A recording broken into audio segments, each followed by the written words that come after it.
Chicos, ¿cómo están? Muy buenas tardes.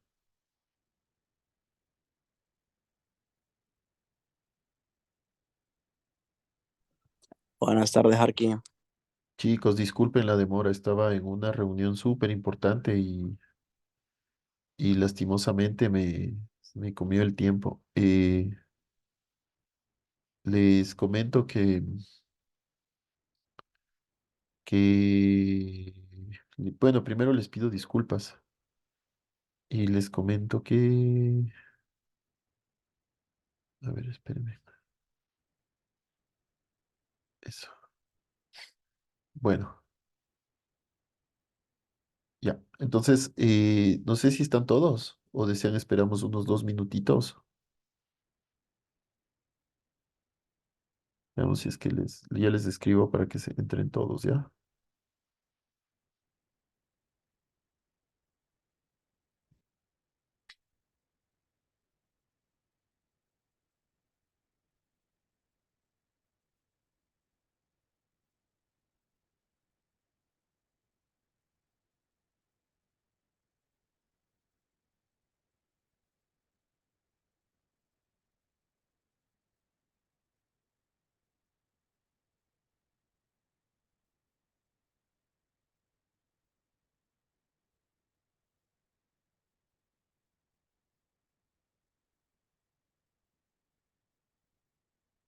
A ver, solo está cogiendo, no sé si.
Y estamos todos, chicos.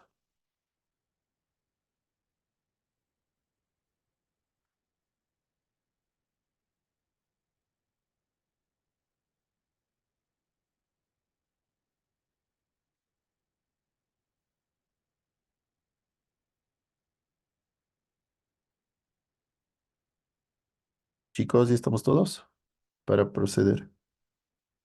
Bueno, eh, 11-01-2024. Bueno, voy a empezar con la lista. Eric, ¿estás acá? Presente, Arqui. Gracias. John David, Presente, Arqui. gracias. Jordan Francisco. Jordan Francisco, ¿estás acá? Carlos Leandro, Presente. Arqui, diga. Jordan estuvo, pero se fue. No, qué pena. Bueno, pongámosle en amarillo ya. Ariel Sebastián, Presente. gracias. Marco Vinicio, Marco Levi. Presente, Arqui, buenas noches. Jordan Jean-Pierre.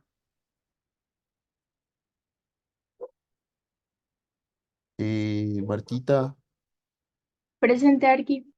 Gracias. Nexar, Presente.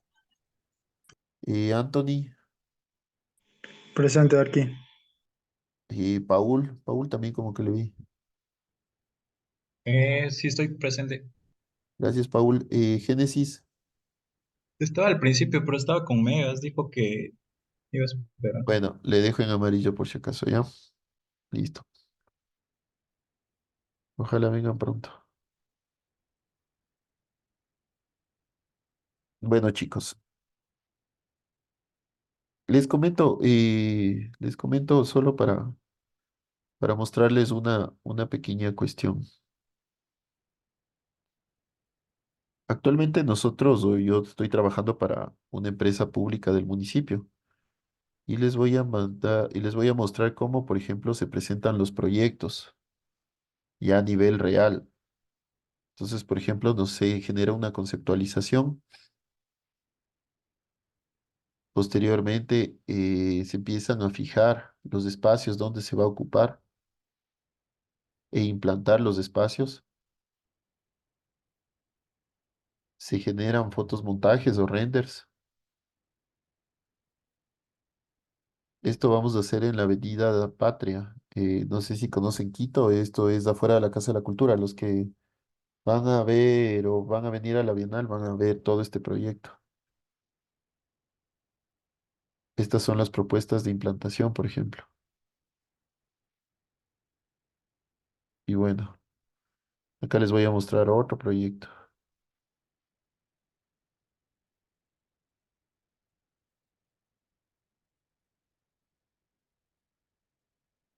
No sé si ven, por ejemplo, estos son fotos montajes.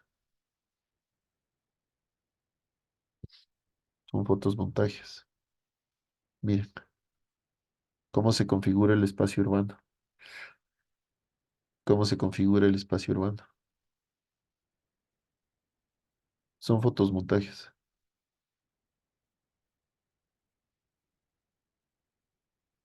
No sé si se dan cuenta.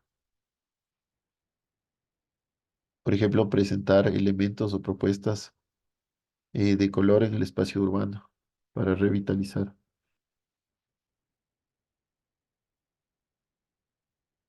Por ejemplo, el uso ya de elementos verdes. Bueno, justo eso estaba en este momento trabajando, por eso me demoré un poquito.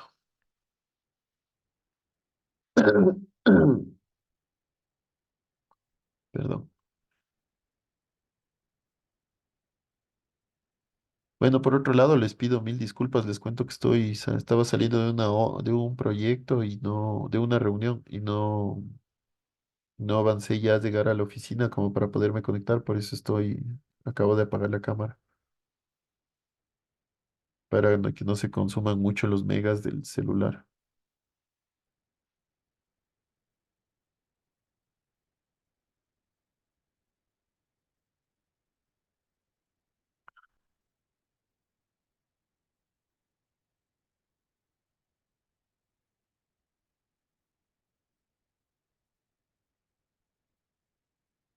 Espérenme un segundito que no reacciona el computador.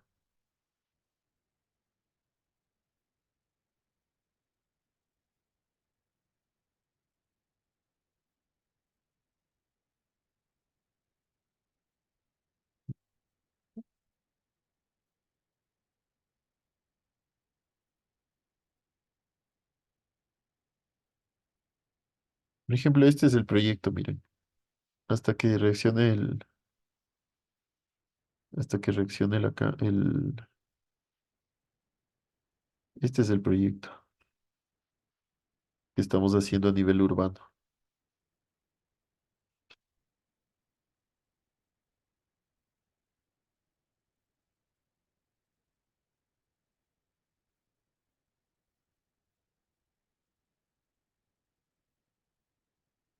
Miren,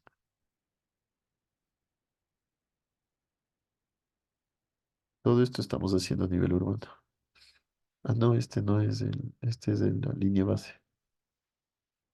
No sé por qué se abrió este. Este es el proyecto. Si ven el uso del color, de la cromática,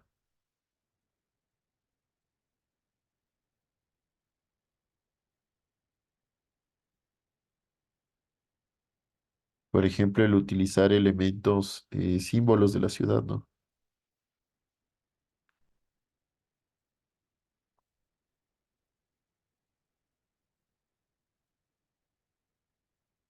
Miren, este es, por ejemplo, fuera de las paradas del metro de Quito. Aquí es una parada del metro.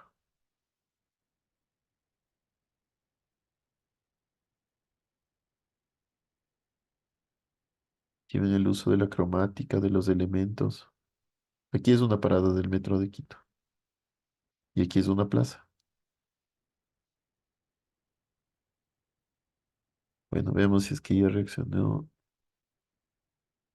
Por alguna razón estoy con problemas en el Flash, ya no se quiere abrir a veces las presentaciones. Se queda colgado. Bueno, les sigo mostrando. Entonces este, por ejemplo, es un proyecto urbano.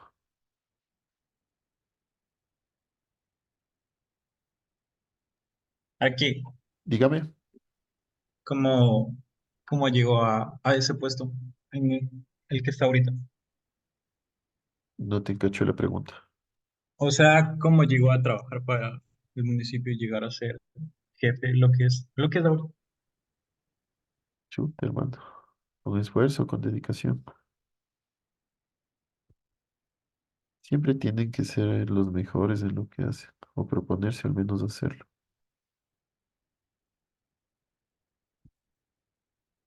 y hacer valer sus derechos. Este es un proyecto, el proyecto. Ojalá algo, si es que vienen a la Bienal de Quito, este proyecto es un referente, o va a ser un referente para el país. Es tan excelente el proyecto que quiero yo presentarlo en la Bienal. Ojalá puedan, ojalá puedan venir. Ay, qué tontera, no responde esta flash. Chuta, chicos, más bien yo les pido mil disculpas, les he estado llegando un poquito tarde a estas clases porque a veces tengo varias reuniones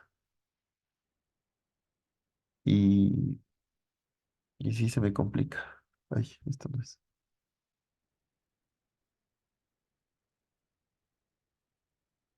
A ver, ¿es esto? Ya, es esta. No, ¿qué hice?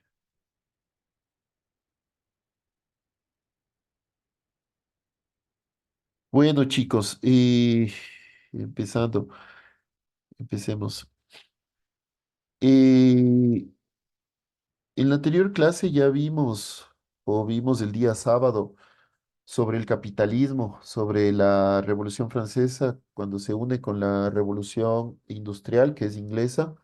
La Revolución Francesa, por un lado, es una revolución social y política, termina siendo como un conflicto civil entre los franceses. Perdón. Y la Revolución Inglesa es una revolución económica, revolución tecnológica.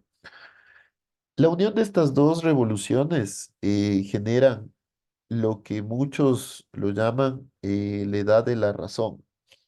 Entonces, en esta época o en esta etapa empieza a surgir o a predominar la arquitectura, pero una arquitectura utópica, una arquitectura irreal, una arquitectura posiblemente que era muy difícil para construirla para esa época. Pero a todo esto le llamamos la edad de la razón. Y en la edad de la razón empieza a haber contradicciones, por así decirlo, contradicciones teóricas entre la parte científica y la parte estética. Y también la parte cotidiana, digamos. La parte científica habla mucho sobre los métodos científicos, sobre la parte objetiva, sobre la parte intelectual, sobre la parte racional. Por lo contrario, la parte estética es súper subjetiva. Por ejemplo, para lo que para mí es bello, es bonito, es estético, posiblemente para otra persona no lo sea. Entonces la parte estética es completamente subjetiva. Y estas dos corrientes empiezan a chocar y empieza a haber proyectos muy utópicos. Por ejemplo, tenemos aquí de Louis Boulet. Louis Boulet era un arquitecto visionario, un arquitecto francés, que él empieza a proponer proyectos bastante utópicos, bastante irracionales para esta época, posiblemente inconstructibles. Lo que quiero decir con esto es que siempre en arquitectura o en construcción tiene que primar la necesidad y la economía. Posiblemente en esta, y la tecnología también, o sea, necesidad, economía y tecnología, es decir, la sociedad, la economía como tal y la tecnología, es decir, las formas como vamos a construir. Entonces, por ejemplo, en esta parte, Luis Boulet propone el famoso cenotafio de Newton. Cenotafio es o hace referencia a una connotación o dedicado hacia la muerte de Isaac Newton. Luis Boulet en este proyecto, él propone hacer una gran esfera, una esfera gigante déjeme, quiero ver para anotar, ya, una esfera gigante. Él propone hacer una esfera gigante donde pueda ser habitable, es decir, este es el ingreso. Aquí vemos unas personas. Entonces, imagínense la magnitud de este elemento construido. Posiblemente más de 100 metros, ¿no? 120 metros. Entonces, Boulé empieza a hacer esta arquitectura utópica, empieza a proponer esta arquitectura completamente utópica, que hasta la fecha se considera inconstructible por la magnitud del elemento construido, ¿no? Es una esfera que descansa en un estilo de tambor de gran dimensión. Estos son, por ejemplo, árboles, ¿no? Y aquí también se genera una especie de jardín. Entonces, lo que les decía, Lukács, George Lukács, que es un historiador, filósofo, crítico, literario, arquitecto, él habla de los tres modos de pensamiento y sus correspondientes lenguajes. Habla de lo cotidiano, de lo científico y de lo estético. Y en estos tres elementos existen muchas contradicciones, ¿sí? Sobre todo entre lo científico y lo estético. Es decir, yo a través de la técnica del cálculo, de la racionalidad, yo llevo un elemento construido científico. La arquitectura es de eso, o sea, termina siendo eso. Es la unión entre lo científico y lo estético. Porque a través de mi proyecto, a través de mi planteamiento, yo genero o lo genero a través de cálculos matemáticos, pero también este cálculo matemático tiene una parte estética, una parte bonita, una parte ornamental, pero esta parte estética es subjetiva. Lo que me parece bien a mí, posiblemente a otro no le guste. Entonces, la estética también tiene niveles y es medible. Lo científico es puro, es racional, es inmediato, es real. Lo científico, por ejemplo, las fórmulas matemáticas, ¿no? Eso es científico. Si es que ustedes suman 2 más 2 a todos nosotros nos va a dar 4. Pero en cambio lo estético no es lo racional. Vuelvo y repito, lo que para mí puede ser estético, puede ser bonito, para otra persona no. Entonces, en la arquitectura se entienden estos tres modos de pensamiento así. Lo cotidiano es la razón de la utilidad, es decir, cómo yo utilizo la arquitectura. Lo científico termina siendo las estructuras, sus equipos, lo real. Y en cambio el lenguaje estético apela mucho a la sensibilidad, apela mucho a gustos, apela mucho a sensaciones. Entonces, la razón y la racionalidad. Tenemos, por ejemplo, logos, la idea, la palabra, el concepto. Eh, Logos viene de la teoría de la cultura griega. El ratio, la razón, la relación numérica, la práctica, la civilización romana, viene el ratio. y la geometría, que es el instrumento de la razón para entender el mundo. Aquí tenemos, por ejemplo, el monumento del Santo Sepulcro. El Santo Sepulcro apela a un concepto geométrico. No sé si ustedes ven, por ejemplo, esto es geométrico, que para el momento o que para en esa época que fue construido, eh, generaba mucha sensibilidad, es decir, lo estético. El Santo Sepulcro florentino está en Florencia y es un templete que se lo construye como el sepulcro de Jesús, ¿no? O donde Jesús fue crucificado. Entonces, por otra parte, tenemos lo racional y lo real. Hegel hablaba del objetivo principal de la razón es el conocimiento de lo real, ¿sí? Los límites de la razón son la abstracción, el esquema, la simplificación, es decir, el resumen. Eso es los límites de la razón. Nosotros llegamos hacia límites de la razón en base a las posibilidades. Entonces la razón conoce sí, pero para ello resume y simplifica. Cuando nosotros racionalizamos los elementos, bueno, desde el punto de vista también literario o real, la racionalización de elementos es llegar a una simplificación del mismo.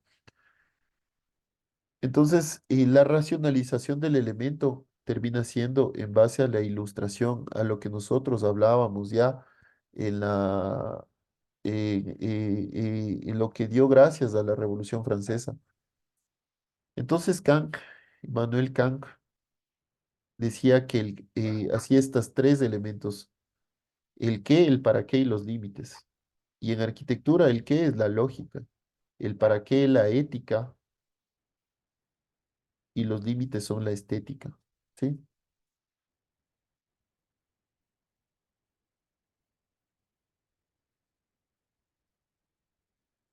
Entonces, por ejemplo, el qué es la crítica a la razón pura. La ética es la crítica a la razón práctica, al, al para qué, para qué funcionan los elementos. Y los límites son la estética, la crítica hacia el juicio, al gusto. Entonces, en base a esto, por ejemplo, tenemos la unión de estos elementos de lo racional y lo real. Entonces, tenemos, por ejemplo, aquí un proyecto de Iván Ilich Leonidov, que era un arquitecto ruso, que él proyecta esto cuando era estudiante. Entonces, él propone el Instituto Lenin y muestra como mucho eh, lo que, lo que en ese momento se podía construir y lo que también no se podía construir. Se podía construir, sí, porque existía la tecnología, existía el avance científico para hacerlo. Era estético, era cotidiano, es decir, habitable, pero en definitiva no era constructible porque no existía la economía como para hacerlo. Entonces, este proyecto mezcla dos corrientes de la arquitectura, que es la formal y plástica, que es lo estético y lo científico al mismo tiempo.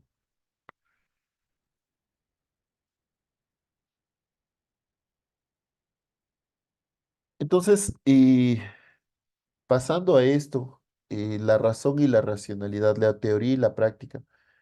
El contenido de la razón es discernir, analizar, establecer normas, teoría y actuar en consecuencia práctica.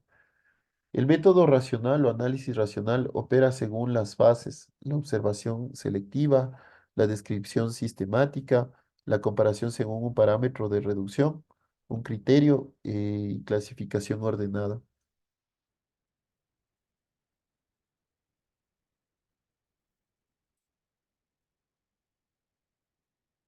Entonces, en arquitectura, el método racional decanta en el proyecto y enlaza la teoría y la práctica.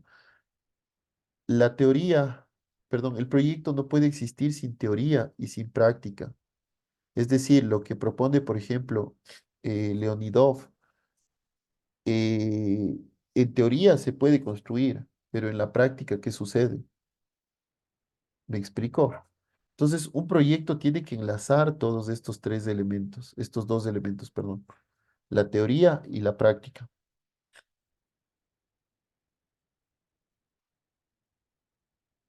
Entonces, el racionalismo en la arquitectura.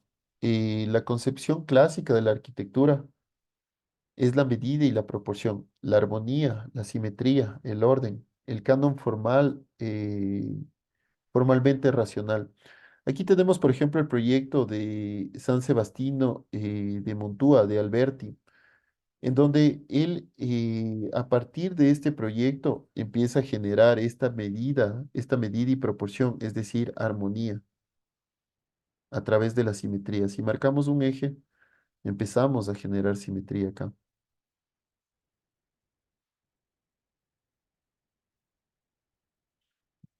Otro proyecto de Boulez que ya fue o replantea el cenotafio de Newton. Él plantea un cenotafio pero en forma piramidal, algo que era mucho más construible, era mucho más real, mucho más objetivo, menos irracional a lo que él hace. Entonces, la idea ilustrada de la arquitectura apela a su carácter y a su emoción que éste se suscita. En teoría moderna, lo que importa es el contenido expresado a través de símbolos.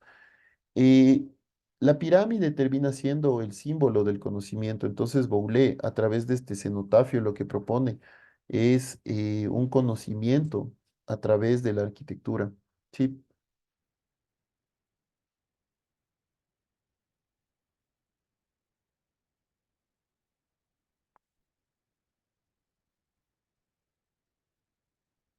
Entonces, tenemos, por ejemplo, el templo de Vesta en Roma. ¿Por qué les he traído el templo de Vesta en Roma? Porque, por ejemplo, los romanos proponían mucho esto de la arquitectura racional e irracional. Eh, y por ejemplo, aquí tenemos una imagen o un grabado de Giovanni Battista Piranesi, que fue un arqueólogo, arquitecto e investigador. Entonces, si es que no existieran todavía estos vestigios de estos elementos, nosotros ni siquiera hubiéramos pensado que existían, que la cultura o la época o en la época romana eran posibles construirlos. Por ejemplo, tenemos el Coliseo romano. El Coliseo romano es una arquitectura o es un proyecto que era inimaginable para esa época. Pero sin embargo, si es que nosotros no hubiéramos tenido la posibilidad de ver los vestigios de esa arquitectura, posiblemente ni siquiera le hubiéramos dado el, o sea, ni siquiera hubiéramos creído que los romanos tenían la posibilidad de haberlo construido. Gracias a que actualmente existen los vestigios y a través, por ejemplo, de los grabados de Giovanni Battista Piranesi, que era un arquitecto, arqueólogo e investigador y también grabador, generó todos estos elementos, posiblemente no estaban dentro de nuestro radar, por ejemplo. Igual, Stuart y Revent, Nicolás Revent y se me fue el nombre de Stuart, y James Stuart, ellos empiezan a generar estos grabados en base a la investigación que hicieron a los proyectos de la antigua Roma, perdón, de la antigua Grecia, y empiezan a ver que este siglo no recrea el pasado, sino que investiga y describe, y el pasado ya no se ve como un monumento que excita nuestra imaginación e impulsa nuestra creación, sino como un documento que llama a un estudio. Si es que ellos también, por ejemplo, no hubieran hecho estas investigaciones, nosotros no hubiéramos creído que los griegos tenían la posibilidad, la capacidad, la tecnología como para poder construir estos elementos. Entonces, estas técnicas del pasado nos transponen al futuro y en base a esto empezamos a plantear nuevos elementos. Es decir, si es que ellos lo pudieron hacer, ¿por qué actualmente no se lo puede hacer? Entonces, por ejemplo, aquí tenemos la unión de arquitectura e ingeniería. Este es un proyecto de Manuel Violet Leduc, que era un arquitecto también y arqueólogo francés que representa, por ejemplo, estos elementos que terminan para la época siendo utopías, como estas grandes luces, pero con una representación estética eh, de un gótico. Entonces, lo que nos trae a los siguientes elementos o a la siguiente creación de arquitectura, los neogóticos, los neoclásicos, los neo-renacimientos, es decir, un revival de todo lo que ya sucedió anteriormente. Entonces, el racionalismo en la arquitectura, ¿de qué depende o de qué supone el racionalismo en la arquitectura? Durant reinterpreta a Vitruvio, a lo que decía Vitruvio. Entonces, lo que hablamos hace un momento de la convivencia o de la cotidianeidad, que es el decoro, la disposición, euritmia, y en cuanto a la economía, lo que decía Vitruvio también, que es la economía, el orden y la simetría. Entonces, de estos dos elementos depende también la arquitectura. La economía, aquí ya está implícito lo formal, lo científico y de la convivencia, el uso, la sociedad, la disposición. Entonces, el arte objetual al arte conceptual, es decir, del objetivo al abstracto, de la arquitectura a la geometría. Pero la arquitectura en la edad de la razón no se materializa hasta el movimiento moderno, mientras que la historia sí. Vitruvio, recordemos a Vitruvio, Marco Vitruvio Polión, que era un arquitecto griego, que era, bueno, no solo era arquitecto, también era escritor, ingeniero, tratadista. Él empieza a crear, o él creó los 10 libros de Vitruvio, eh, donde él empieza a retratar toda la arquitectura que se hacía en la Roma antigua.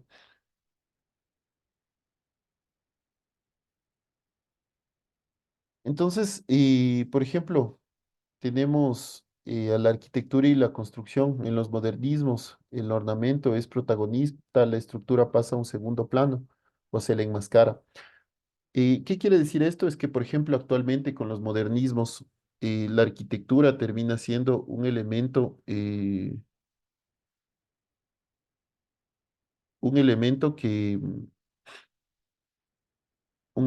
que más bien en vez de tratar de mostrar la estructura, le empieza a esconder.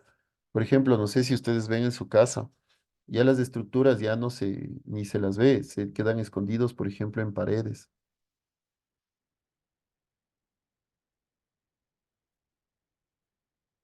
Entonces, en la arquitectura racional, en la arquitectura moderna, nosotros empezamos a esconder estas estructuras.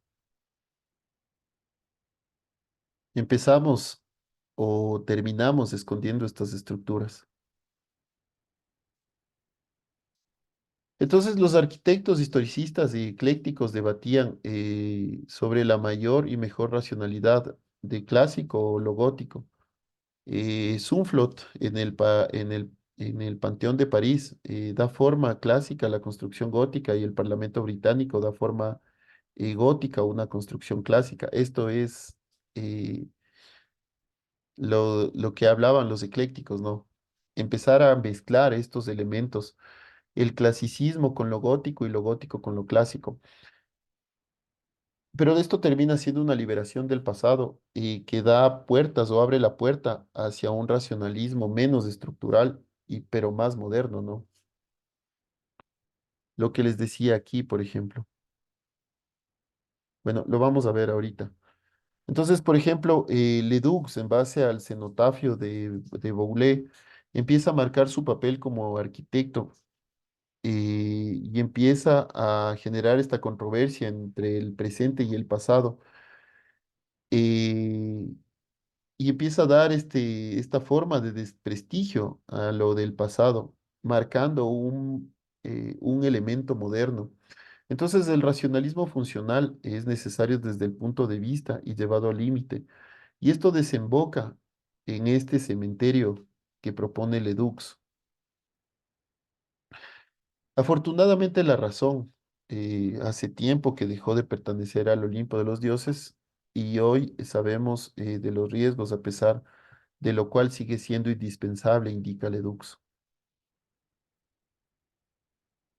Por ejemplo, vemos por el proyecto de Ledux, que es igual una esfera mucho más racional, mucho más, digamos, mucho más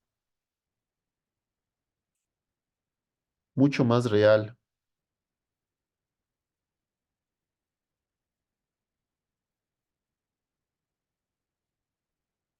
Ay, mucho más real,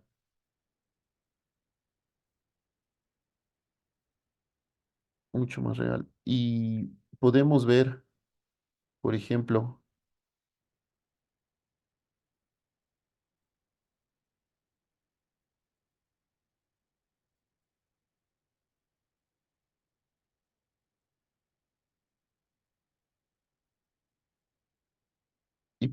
por ejemplo, oh, ay, qué tonto que soy.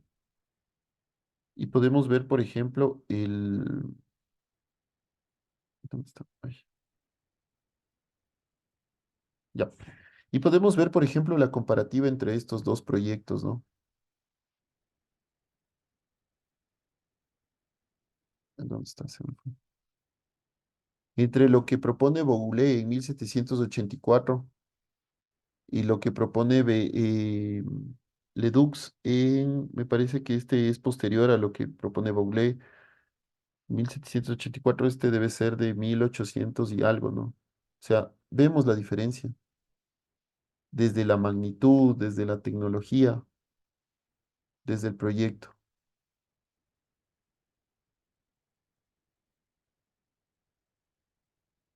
Lo de Ledoux es de 1800, es decir, casi 25 años después, ¿no? Ya empieza a generar una arquitectura más racional. Bueno, chicos, más bien para ya terminar, no se olviden que tienen que hacer el mapa conceptual de la Revolución Francesa. Esto les estaré revisando el día sábado y haremos una exposición. El trabajo es en grupo, no se olviden, por favor, ¿sí? No sé si tienen alguna pregunta o alguna inquietud, chicos. No, Arqui, creo que no hay ningún. Bueno, está bien. Entonces, bueno, les mando un abrazo y nos estaremos viendo el día sábado, ¿sí? Cuídense mucho. Chicos, ¿están ahí? Ok, Sí, Arqui. bueno, descansen, descansen. Nos vemos el sábado, chicos. Hasta luego.